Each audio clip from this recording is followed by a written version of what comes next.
and gentlemen, and my dearest judges. I would like to introduce myself. My name is Nathania Indy Putri, and I am from Cendekia Sidoarjo. Today, I will present the story of my city. The title is Sarip Tambak Oso. I hope you will enjoy. Long time ago, during the colonial age in Indonesia, there lived a man by the name Sarip in Tambak Oso village. He lived there with his mother and his brother Muali. His father had passed away when he was a kid. His father was a master of martial art who possessed a supernatural power. Before his death, Sarip's father gave him a piece of red clay that he called as lemah apam in Javanese language, and he asked Sarip and his mother, "Can you eat this red clay, my wife and my son?" "Of course, as you wish," replied his wife. Sarip's father said, "The clay is a magical object to allow you to link your soul to your mother's souls. This way, you will never die as long as your mother stays alive, although you are killed 1,000 times a day." A year after Sarip left his village, his mother decided to allow his uncle, Ridwan, to manage a pond that Sarip's father left for him because she was unable to do it by herself. His uncle was supposed to pay the tax of the pond and to the colonial government, and also share a few profit to the Sarip's mother, but he didn't do it. Mr. Ridwan turned into a cunning person who wanted to claim the pond along with its profit for himself. He didn't even lend any money to Sarip's mother to pay the tax to the colonial government. The colonial government sent the village chief to pay the tax from Sarip's mother, but she didn't pay it until it was over the due date.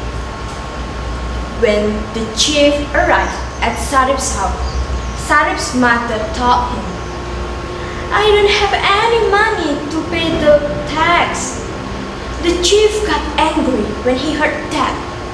"You have to pay this, man, or I will mess up your house," said the chief. "Please give me more time to get the money," she begged. The village chief replied, "I don't want to hear any reason from you, ma'am." The village chief slapped Sarip's mother on the cheek, and she fell on the ground. Unexpectedly, Sarip was just returned to his village. He saw the incident. He ran toward to the village chief and kicked his desk, and the chief was fell to the ground. Sarip didn't stop right there.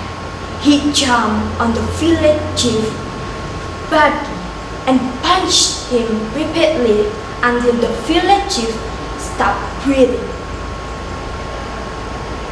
Sarip helped his mother to stand up and brought her to their house. His mother cried and told him everything, including the story about his cunning uncle. Sarip got back to hear the story, but he realized that he had to go from the village because he a fugitive at the moment for what he did it to the village chief. So he told his mother, "Mom, I have to go now. You have to stay at home and I'll give you some money. See you, Mom. When he was on the run, Sarip assembled a crew consist of his loyal friend. Together they robbed some house of colonial government and its cronies. After that, shared the spoil to the poor, the colonial government started to be uneasy condition. So, they sent some skillful fighter to beat Sarip Tambak Oso, but no one to manage to do that. After a couple months on the run, Sarip decided to come back to his hometown. When he arrived at his village, he went to his uncle's house. He asked to his uncle, "Uncle, give me the profit of the pond that you had promised to my mother." His uncle refused. "No, I don't want to give it to you." Sarip was so angry to hear the statement. He was about to attack him when suddenly someone grabbed his hand and pushed him back. The person was Paidi, the guardian of Colonial. They had a fierce fight, but in the end, Paidi was able to defeat Sarip by using his heirloom jagang mati. After that, he threw Sarip's body into the river. Sarip's body drove away, following the river flow until it ended up in front of his mother, who happened to be the river because she washing her clothes at the river. She jumped into the river and dragged Sarip's body to the river bank. She cried when she saw the condition of Sarip, and she hugged him. He screamed and said, "Sarip, wake up, son. It's not your time yet." Suddenly, Sarip rescued from the death. His mother brought him back to their house because she still needed time for his recovery. After a couple of days, Sarip decided to go back to his uncle's house for revenge. When he arrived there, everyone was shocked to find out that he was still alive. Mr. Ridwan asked Paidi to fight and defeat Sarip for the second time. Paidi and Sarip had a fierce duel for the second time. But this time, Sarip managed to defeat Paidi.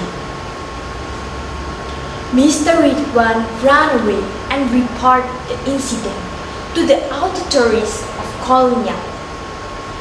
He also leaked the secret of Sarip's supernatural power. When the authorities had found out the weakness of Sarip, they sent their troops to catch Sarip's mother, and after that, they killed her. This condition made Sarip to be vulnerable. After that, the troops went to catch Sarip, and when they found him, they fired all their weapons to Sarip's body, and he fell to the ground. That's the end of Sarip's story. From this story, we can get some moral value. That is, mother is everything for us. Life and survival depend on the mother who nurtures and raises us. Good and bad life is depend on mother pray. So, love your mother unconditionally. Thanks for listening my story and see you!